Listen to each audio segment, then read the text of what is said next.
So many of you have been wondering how we get these day to night shots. Well, I'm excited to show you how to do it. Let's go.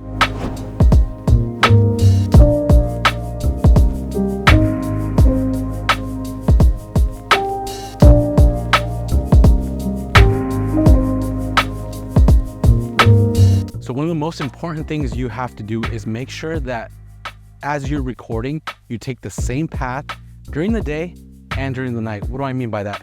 You want to make sure that you're recording pretty much essentially the same exact thing as it's daylight and as it's nighttime. So what I like to do with the drone, I'm using a Mavic 3 Pro right now from DJI, and I actually like using waypoints because you just set it and you forget it. And so when nighttime hits, you just go back to the waypoints that you recorded and you play them back, and the drone will take that same exact path that you pre-recorded. And it's really cool because you're getting the same footage and it's all based off of GPS. So it's super awesome. So right now what I'm gonna do is I'm gonna actually teach it a different path. So I'm gonna go here and start a new one. Doing it all wrong. Okay. So what I'll do is hit a plus sign here. It's gonna be my starting point. Then I'm gonna have it go forward, right there. I'm gonna have it pan to the side a little bit, right there. And then I'll do one more, right there. And then, so that's probably gonna be the entirety of the day shot. And then I'll probably have it switch here when I do the transition.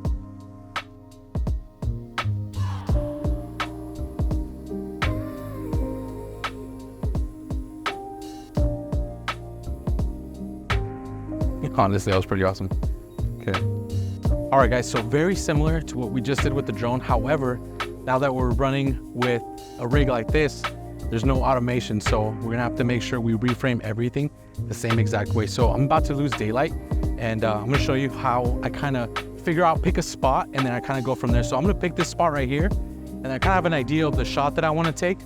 And so once I take it once, I'm gonna make sure I know where I place, like usually I'll use the grid on the camera, and I'll place it right where like that entryway is. So it's kind of like a cheat code, so that way I can make sure I reframe it for the evening shot as well. So let me show you. All I'm doing is just making sure that this crosshair that I have here is the same exact way when I'm shooting the night shot. So as long as I know that that's framed properly, you can see the line is lined up from the bottom to the top. I have that framing kind of set. So I'm gonna do that same exact shot in the same walkway that I'm gonna do for for daylight and nighttime. Ready?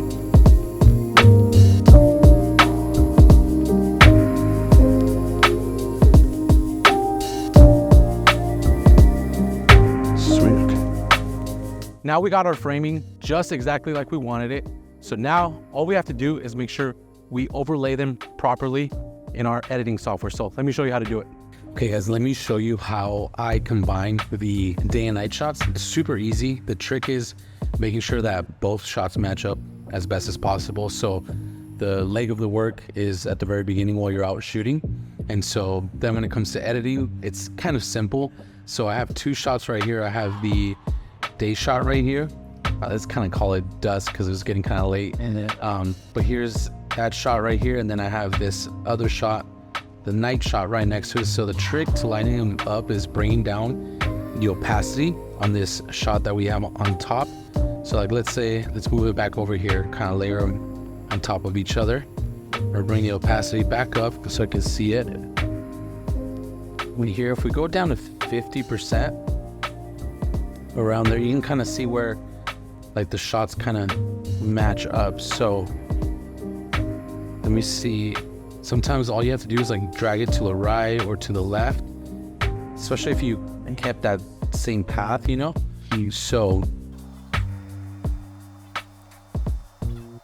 Okay, so I think this is matched up pretty good.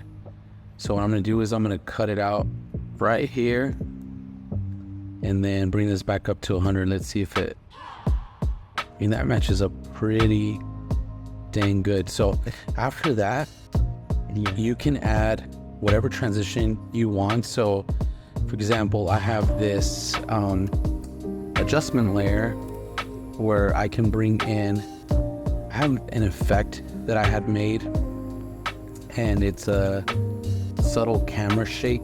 So it's pretty much just using transform, and then you can copy these keyframes that I did. So kind of creates this like shake. It might be a little intense, so we'll see. It's a little slow. So what you can do is bring it in, go to the keyframes, and I'll probably bring them in all closer together, so it does a quicker transition here. And again, we can also just do a simple cross dissolve, and that's like all you need. So let's see if that does anything. That's all right. So what I would probably do here is plug in a couple more keyframes or bring them in closer, and then I think that's going to be a little bit better.